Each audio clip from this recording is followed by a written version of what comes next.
నిమ్మకాయలో vitamin C అన్న పోషక పదార్థం ఎక్కువగా ఉంటుందండి. అది ఉండడం వలన చాలా రకాలుగా ఆరోగ్యంగా శరీరానికి ఎన్నో రకాలుగా ఉపయోగపడుతూ ఉంటుంది. ఈ నిమ్మకాయ ముఖ్యంగా వేసవికాలం ఎక్కువ వాడతాం. ఎందుకంటే మామూలుగా ఏంటంటే ఎండాకాలంలో నీరు తక్కువ తాగడం వలన డీహైడ్రేషన్ అంటూ వస్తూ ఉంటుంది. అది రానివ్వకుండా ఉండడానికని నీరు ఎక్కువ తాగాలంటారు.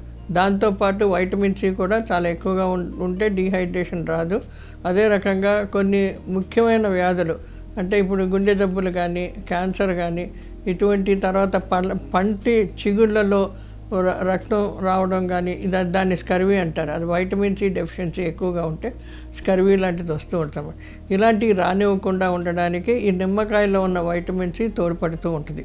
ఇంకొకటి ఈ నిమ్మకాయని మనం ఏం చేస్తామంటే ఎక్కువగా కొంచెం నీళ్ళల్లో కలుపుకొని నిమ్మ రసం కింద తాగడం వలన డీహైడ్రేషన్ అంటూ రాదు.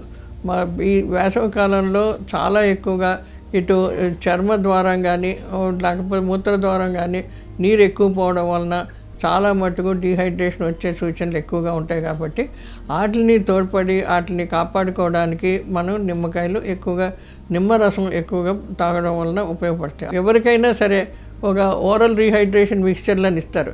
దాంట్లో ఏముంటుంది, షుగరును సాల్ట్ వేస్తారు. ఎందుకంటే ఆ ఖనిజ లవణాలు నింపారు. అది అలాగే వేయకుండా అలాగ మనకి ఆర్టిఫిషియల్గా తీసుకోకుండా నిమ్మరసం తీసుకుంటే ఆటోమేటిక్గా మనకు కావాల్సిన ఖనిజ లవణాలు వస్తాయి. ఆ డీహైడ్రేషన్ రానికుండా కాపాడుతుంది. కాబట్టి ఈ నిమ్మరసం చాలా రకంగా ఉపయోగపడుతూ ఉంటుందండి. ఈ నిమ్మరసం తీసుకున్న వలన శరీరానికి డీహైడ్రేషనే కాకుండా మిగతా ఖనిజ లవణాలు కూడా వస్తూ ఉంటాయి. కాబట్టి ఈ క్యాన్సరు అటువంటి జబ్బులు కూడా రానివ్వకుండా చర్మ వ్యాధులు ఇలాంటివి కూడా రానివ్వకుండా ఉపయోగపడుతూ ఉంటుంది. కానీ ఒక జాగ్రత్త ఏంటంటే ఈ నిమ్మరసం తీసుకునే వాళ్ళు కొంచెం హైపర్ ఎసిడిటీ ఉండి ఈ అల్సర్లు ఇలాంటివి ఉన్న వాళ్ళకి కొంచెం జాగ్రత్తగా తీసుకోవాలి. ఇందులో పులుపు ఎక్కువగా ఉంటుంది కాబట్టి వాళ్ళకి ఎసిడిటీ ప్రాబ్లం ఉన్న వాళ్ళకి కొంచెం ఎక్కువ అవుతూ ఉంటుంది. దానివల్ల ఇది తగ్గించుకొని తీసుకోవడం మంచిది. లేకపోతే ప్రతి వాళ్ళకి పెద్దవాళ్ళు చిన్నవాళ్ళు ఎవరైనా సరే ఎక్కువగా వాడుకోవచ్చు. ఇలా తీసుకొని ఆరోగ్యకరంగా ఉండొచ్చు. డీహైడ్రేషను రానివ్వకుండా ఇది రీహైడ్రేషన్ మిక్స్చర్ కింద కూడా ఉపయోగపడుతూ ఉంటుంది. కాబట్టి దీనికి ఒక మోతాదు అంటూ లేదు. ఎన్నిసార్లు అన్నా తీసుకోవచ్చు, ఎలాగన్నా తీసుకోవచ్చు. నిమ్మకాయ రసం కింద చేసుకోవచ్చు. మజ్జిగలో కొంచెం నిమ్మకాయ వేసుకొని ఉప్పు వేసుకొని అలా కూడా తాగొచ్చు.